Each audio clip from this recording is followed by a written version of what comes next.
Hi friends, ఎలా ఉన్నారండి? అందరూ బాగున్నారా? మేమైతే బాగున్నాము. మీరందరూ ఎలా ఉన్నారనేసి కమెంట్ సెషన్లో చిన్న కమెంట్ చేయండి. సో ఇదైతే ఫ్రైడే వ్లాగ్ అనమాట. సో ఎవరైతే మన ఛానల్ని ఫస్ట్ టైం చూస్తున్నారో మన వీడియో కనుక మీకు నచ్చింటే చిన్న లైక్ చేయండి, అలాగే కమెంట్ చేయండి. ఈ వీడియో మీకు కొంచెమన్నా హెల్ప్ఫుల్ అనిపిస్తే సబ్స్క్రైబ్ చేసుకొని సపోర్ట్ చేస్తారనేసి అయితే అనుకుంటున్నాను. ఇదిగోండి, ఈరోజు నా డే అయితే మార్నింగ్ డీటాక్స్ డ్రింక్తో నా డేని స్టార్ట్ చేసినాను అనమాట.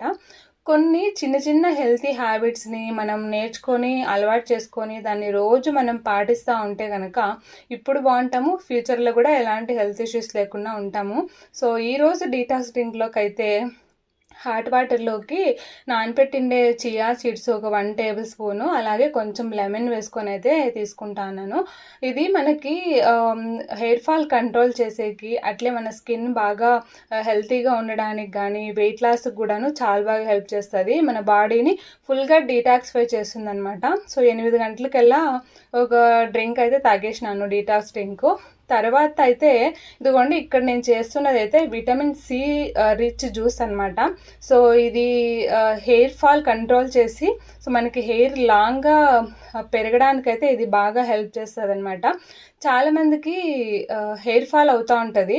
సో హెయిర్ ఫాల్ అయినప్పుడల్లా మనకి ఆయిల్ ప్రాబ్లము, షాంపూ ప్రాబ్లము అనేసి చాలా ఆయిల్స్, షాంపూలు అన్నీ చేంజ్ చేస్తూ ఉంటాము. అట్లా కాకుండా మనము ఫుడ్ ద్వారా కూడా మన హెయిర్కి మనం మంచి హెల్తీ ఫుడ్ కూడా పెట్టాలన్నమాట. మంచి ప్రోటీన్ ఉన్న food, vitamin C rich food అలా పెడితే మనకి లోపల నుంచి కూడా ఇంటర్నల్గా కూడా చేంజెస్ అయ్యి మనకి హెయిర్ గ్రోత్ అనేది బాగా అవుతుందన్నమాట. సో ఈ జ్యూస్ వచ్చేసి తప్పకుండా ఎవరెవరికైతే డాండ్రఫ్, హెయిర్ ఫాలు, హెయిర్ పెరగకుండా ఉంటుందో సో అలాంటి వాళ్ళు ఈ జ్యూస్ వారానికి 2 సార్లు చేసుకొని తాగడానికి అయితే ట్రై చేయండి. ఇంకా స్కిన్ కూడాను చాలా మంచిదండి ఈ జ్యూస్. సో ఈ జ్యూస్కి నేను ఏమేమి తీసుకున్నానంటే, 1 కుకుంబరు, ఆమ్లా 2 ఉసిరికాయలు, ఇంకా కరివేపాకు, కొంచెం చిన్న ముక్క అల్లం ముక్క, అలాగే కొన్ని పుదీనా ఆకులు అనమాట. సో ఇవన్నీ చిన్నగా కట్ చేసుకొని వేసేసి ఇదిగోండి ఈ విధంగా ఒక మిక్సీ జార్లోకి వేసుకొని కొన్ని నీళ్ళు, 1 గ్లాసు నీళ్ళు వేస్తా ఉన్నాను. సో వేసేసి దీన్ని మెత్తగా గ్రైండ్ చేసుకొని వేసేసి తర్వాత దీన్ని అయితే ఫిల్టర్ చేసుకుంటా ఉన్నాను. సో నచ్చిన వాళ్ళు ఫిల్టర్ చేసుకోకుండానే తాగలం అనే వాళ్ళు అలాగే తాగేయచ్చు. సో మాకు ఫిల్టర్ లేకుండా జ్యూసులు తాగలేమనే వాళ్ళు ఈ విధంగా ఫిల్టర్ కూడా చేసుకోవచ్చు అనమాట. ఇంకా దీనికి ఇంకా మంచి టేస్ట్ రావాలంటే కొంచెము సాల్ట్, హిమాలయన్ సాల్ట్ వస్తుంది కదా, పింక్ హిమాలయన్ సాల్ట్ కానీ, ఇదిగోండి నేనైతే ఇక్కడ కొంచెం పెప్పర్ పొడి వేస్తూ ఉన్నాను. సో ఉసిరికాయలు 2 వేసినాం కదా, ఇది కొంచెం పుల్లగా ఉంటుంది, కొంచెం పెప్పర్ వేస్తే సరిపోతుంది అనమాట. ఈ విధంగా అయితే చేసుకున్నాను మార్నింగేను. ఇంకా మా అమ్మకు కూడాను ఇక్కడ నేను ఒక జ్యూస్ వేసి ఇచ్చేస్తా ఉన్నాను. క్యారెట్, బీట్రూట్, కుకుంబర్, కొన్ని పుదీనా ఆకుల్ని వేసేసి ఇదిగోండి కొన్ని వాటర్ వేసి ఇంకా మా అమ్మకు కూడాను మెత్తగా గ్రైండ్ చేసినాను. గ్రైండ్ చేసి ఈ విధంగా ఫిల్టర్ చేసి ఇస్తూ ఉన్నాను. ఇంకా కావాలంటే బీట్రూట్, క్యారెట్, తర్వాత ఒక యాపిల్ వేసేసినా బాగుంటుంది. ఇంకా దానిమ్మకాయ గింజలు కానీ, డేట్స్ వేసుకున్నా కానీ చాలా మంచిదన్నమాట. సో ఒక 40-45 కొంచెం మిడిల్ ఏజ్ ఉంటారు కదా, ఒక 40, 45, 50 ఇయర్స్ అట్లా ఉండే వాళ్ళకైతే చాలా నీరసం వస్తూ ఉంటుంది, ఏదో ఒక హెల్త్ ప్రాబ్లమ్స్ వస్తూ ఉంటాయి వాళ్ళకైతేను. సో ఇక్కడైతే నేను పొద్దున్నే డీటాక్స్ డ్రింక్కి చియా సీడ్స్ నానబెట్టింటి కదా, అవి కూడాను 1 స్పూన్ వేస్తూ ఉన్నాను. ఇవి కూడా చాలా మంచిదన్నమాట. చియా సీడ్స్లో ఒమేగా 3 ఎక్కువ ఉంటుందండి. స్కిన్కి, మన గుండెకి కూడాను చాలా మంచిది. పొద్దున్నే బ్రేక్ఫాస్ట్ కంటే ముందు ఫస్ట్ ఈ జ్యూస్ ఇచ్చేసినాను మా అమ్మకైతేను. పెద్దవాళ్ళకి ఏమంటే 8-8:30 ఇట్లా ఒక జ్యూస్ ఇచ్చేసారంటే మంచిగా ఒక 1 అవర్ గ్యాప్ ఇచ్చేసి తర్వాత బ్రేక్ఫాస్ట్ తీసుకోవచ్చు. ఇంకా నేను చెప్పినాను కదా, డేట్స్ కానీ ఇంకా దానిమ్మ గింజలు కానీ వేసుకుంటే ఈ జ్యూస్లోకి బాగా బ్లడ్ ఇంప్రూవ్ అవుతుంది. సో టైర్డ్నెస్ అనేది ఉండదు అనమాట, వాళ్ళకి యాక్టివ్గా ఉంటుంది. ఇంకా నేను ఆమ్లా జ్యూస్ అది తీసుకుంటాను కదా, సో ఎవరికైనా హెయిర్ ఫాల్ ఉండే వాళ్ళు వారానికి 2 సార్లు ఇట్లా ట్రై చేశారంటే రిజల్ట్స్ కనిపిస్తాయి. తీసుకున్న వెంటనే మనకి హెయిర్ ఫాల్ కంట్రోల్ కాదనమాట, రిజల్ట్స్ కనపడదు. సో కీప్ ఆన్ మనము అట్లా ట్రై చేస్తూ ఉంటే మనకు అట్లీస్ట్ ఒక 1 మంత్కి రిజల్ట్స్ అనేవి కనిపిస్తాయి. డాండ్రఫ్ కానీ హెయిర్ గ్రోత్ కూడాను బాగుంటుంది అనమాట. సో నాకైతే ఇంత పొడవు అసలు హెయిరే ఉండలేదండి, నాకు చిన్నప్పుడు చాలా చిన్నగా ఉండేది. సో నాకు పెళ్ళైన తర్వాత నేను హెల్తీ హ్యాబిట్స్ అలవాటు చేసుకున్నాకనే బాగా హెయిర్ గ్రోత్ అనేది అయింది నాకైతేను. జ్యూస్ తాగినాక ఇంకా ఏం తినలేదనమాట. డైరెక్ట్ ఇదిగోండి లంచ్ చేసేస్తా ఉన్నాను. చాలా రోజుల నుంచి మీల్ మేకర్స్ ఉన్నాయి, వీటిని ఖాళీ చేసేద్దాం అనేసి అయితే మీల్ మేకర్స్ నానబెట్టాను అనమాట. తర్వాత ఇంకా కోడో మిల్లెట్స్ ఒక గ్లాస్ నానబెట్టినాను. ఇంకా మా పిల్లల కోసం అయితే వైట్ రైస్ నానబెట్టినాను. ఇంకా శనగబ్యాళ్ళు కూడాను కర్రీ చేద్దామని అయితే నానబెట్టినాను అనమాట. సో ఈ మిల్లెట్స్కి ఖచ్చితంగా డైరెక్ట్గా వండేస్తే త్వరగా ఉడికెళ్ళలేదు. సో మనం కాసేపైనా నానబెట్టాలన్నమాట. సో ఇంకా ఇవన్నీ స్టీమర్లో పెట్టేస్తే త్వరగా ఉడికేస్తాయి. ఒక్కొక్కటి చేసుకుంటూ ఉండాలంటే చాలా టైం కూడా పెట్టేస్తుంది అనమాట. నాకైతే ఈ స్టీమర్ చాలా బాగా హెల్ప్ అవుతుంది అనమాట. సో పిల్లలకి కానీ మాకు కానీ అన్నీ కలిపి పెట్టేస్తాను. ఇంకా మా జెస్సీకి ఏమో స్వీట్ కార్న్ చాలా ఇష్టము. సో సాయంత్రం స్నాక్స్ టైంలో ఇద్దామని అది కూడా పెట్టేస్తాను అనమాట. అడుగునైతే నేను 1 లీటర్ వాటర్ వేసినాను, ఒక చొమ్మ నిండాను.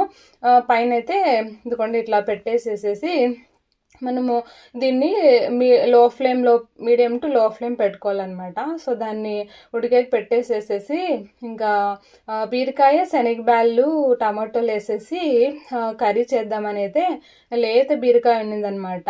సో వాటిని అయితే కట్ చేస్తూ ఉన్నాను. బీరకాయ తర్వాత పాలు పోసిన కర్రీ కూడా చాలా బాగుంటుంది, అది నా ఫేవరెట్ అనమాట. ఈరోజైతే కొంచెం ఎప్పుడు అదే ఏంటి కొంచెం డిఫరెంట్గా చేద్దామని ఇంకా శనగబ్యాళ్ళు నానబెట్టి ఇది ఈ విధంగా చేస్తూ ఉన్నాను. ఇదిగోండి ఈ విధంగా అయితే అన్నీ కట్ చేసుకున్నాను చారుకైతేను. ఇది కట్ చేసి ఇంకా ఆపకు పెట్టేసినాను అనమాట. అది నాకు ఇదిగోండి ఈ పక్క అయితే నా స్టైల్లో బీరకాయ శనగబ్యాళ్ళు కర్రీ అయితే చేస్తూ ఉన్నాను. ప్యాన్లోకి కొంచెం ఆయిల్ వేసుకొని ఆవాలు జీలకర్ర ఆనియన్ కరివేపాకు వేసుకొని పోపునైతే ఫ్రై చేసుకోవాలన్నమాట. వీలైనంత వరకు ఆయిల్ తగ్గించేస్తేనే ఆరోగ్యానికి చాలా మంచిదండి. ఒక 1 to 2 టేబుల్ స్పూన్కు యూజ్ చేయొచ్చు అనమాట ఆయిల్ అయితే, మరీ ఎక్కువ కాకుండా. తర్వాత మనం కట్ చేసుకుంటే టమోటోలు కొంచెం అల్లం వెల్లుల్లి పేస్ట్ వేసి టమోటాలను అయితే మగ్గించుకుంటాను. తర్వాత కట్ చేసుకోండి బీరకాయలు ఉన్నాయి కదా, ఆ ముక్కలు వేసేసి దీంట్లోకే కొంచెం సాల్ట్ పసుపు వేసుకోవాలన్నమాట. ఇట్లా సాల్ట్ వేయడం వల్ల అయితే బీరకాయలో మాడిపోకుండా బీరకాయల నుంచి నీళ్ళన్నీ బయటకు వస్తాయన్నమాట, బిర్న ఉడుకుతుంది.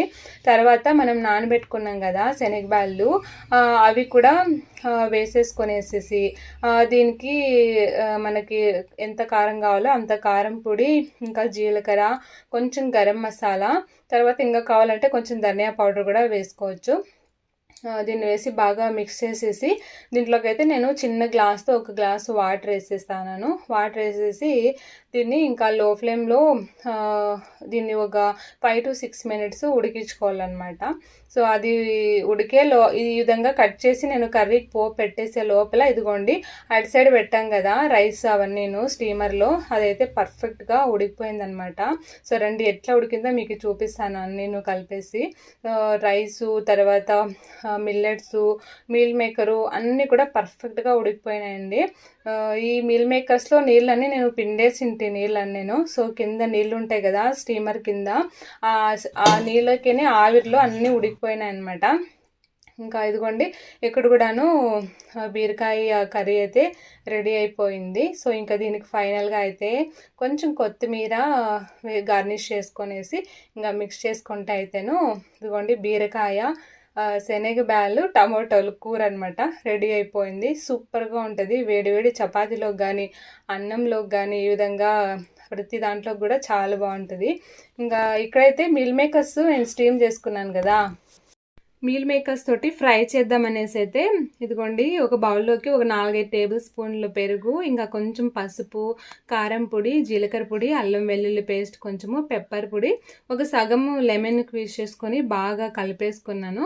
తర్వాత స్టీమ్ చేసిండే మీల్ మేకర్స్ అయితే నేను చిన్నగా కట్ చేస్తాను అనమాట, మా పిల్లలు తినేకి ఈజీగా ఉంటుంది అనేసి. కట్ చేసిండే మీల్ మేకర్స్ని పెరుగులోకి వేసేసి బాగా కలిపేసి ఒక 2-3 నిమిషాలు పక్కన పెట్టేసుకోవాలా. ఈ మీల్ మేకర్స్ ప్రోటీన్ సోర్స్ అనమాట. సో నాన్ వెజ్ తినే వాళ్ళకి ఇది చాలా బాగుంటుంది. లైక్ సేమ్ చికెన్ లాగానే ఉంటుంది, టేస్ట్ సూపర్గా ఉంటుంది. ఇదిగోండి ఇంకొక 2 నిమిషాలు నానపెట్టుకున్న తర్వాత అయితే ఇక్కడ ఫ్రై చేస్తాను. ప్యాన్లో కొంచెము ఆయిల్ ఇంకా ఆవాలు వేసేసి కట్ చేసిన ఆనియన్ కరివేపాకు వేసి కొంచెం ఫ్రై అయినాక ఈ మీల్ మేకర్స్ కలిపి పెట్టుకున్నాం కదా, ఇది వేసేసి జస్ట్ ఒక 2 నిమిషాలు అట్లా ఫ్రై చేసుకుంటే సరిపోతుంది. ఎందుకంటే ఇది ఆల్రెడీ స్టీమ్ చేసుకున్నాం కాబట్టి ఉడికింటాయి అనమాట. జస్ట్ దీంట్లో ఉండే మసాలా ఫ్లేవర్ పోయే వరకు అట్లా కొంచెం ఉడికించుకొనేస్తే ఇదిగోండి మీల్ మేకర్ కర్రీ అయితే రెడీ అయిపోతుంది అనమాట. సూపర్గా ఉంటుంది. నేను యూజ్ చేసే పాత్రలన్నీ కూడాను ప్యూర్ స్టెయిన్లెస్ స్టీల్ అనమాట. 30 years వ్యారంటీ. వీటికి ఒక ప్రత్యేకత కూడా ఉంది. ఏంటంటే ఇది వీటాలాక్ సిస్టమ్ ద్వారా చేసింటారు. వీటాలాక్ అంటే ఏంటంటే మనం వంట చేసిన తర్వాత సో ఈ హీట్ అనేది 2 hours వరకు వేడిగానే ఉంటుందన్నమాట. ఇది లాక్ అయిపోతుంది. సో మరి తర్వాత మనకు కావాలన్నప్పుడు అట్లా కొంచెం మంట పెట్టేస్తే ఓపెన్ అయిపోతుంది అనమాట. 2 hours వరకు వేడి ఉంటుంది అట్లేను. ఇదిగోండి నా లంచ్ ప్లేట్ అయితే ఇట్లా సర్వ్ చేసేసుకుంటాను. మిల్లెట్స్ రైస్ అయితే చాలా బాగా ఉడికింది మెత్తగాను. మిల్లెట్ రైసు, ఇంకా శనగబ్యాళ్ళు, బీరకాయ కర్రీ, అలాగే మీల్ మేకర్ ఫ్రై, ఇంకా కొంచెం కుకుంబర్తో నా లంచ్ ప్లేట్ అయితే ఇట్లా సర్వ్ చేసేసుకున్నాను. డయాబెటిక్ ఉండాలకు కానీ, వెయిట్ లాస్ డైట్ చేస్తూ బరువు తగ్గాలనుకునే వాళ్ళకి కానీ, మేము హెల్తీగా ఉండాలి, ఫ్యూచర్లో మాకు బీపీ షుగర్ ఎలాంటి రాకుండా హెల్తీగా ఉండాలనే వాళ్ళకి ఇది బెస్ట్ ఆప్షన్ అనమాట. సో అందరు కూడా మంచిగా మన హెల్త్ని మనం చూసుకుంటూ ఇంట్లో వాళ్ళకు కూడా మంచిగా హెల్తీ ఫుడ్ చేస్తూ కారాలు, ఉప్పు, ఈ ఆయిల్ అవన్నీ తగ్గించి సో ఫ్రెష్గా ఉండే వెజిటేబుల్స్ తోటి ఫ్రిడ్జ్లో ఎక్కువ స్టోర్ చేయకుండా అప్పటికప్పుడు తీసుకొని వంట చేస్తూ ఇంట్లో అందరినీ చూసుకొని మీరు కూడా హెల్తీగా ఉండండి. ఇదిగోండి మా పాప అయితే ఇంకా స్కూల్ నుంచి వచ్చిన వెంటనే ఇంకా స్మెల్కి ఆకలి అనిందనమాట. ఇంకా పిల్లలకైతే తినిపించేసి ఇంకా మా పెద్ద పాపకి ఎగ్జామ్స్ కూడా స్టార్ట్ అయిపోతున్నాయి. తనకైతే ప్రాక్టీస్ చేపిస్తూ ఇంకా మా చిన్న పాపని డిస్టర్బ్ చేయకుండా తనకు కూడా ఈ విధంగా పజిల్స్ ఇచ్చానమాట. ఇది ఫ్రెండ్స్ ఈరోజు నా వీడియో అయితే. ఐ హోప్ ఈ వీడియో నచ్చిందనేసి అనుకుంటున్నాను. Thank you for watching. మరొక వీడియోలో మళ్ళీ కలుద్దాం.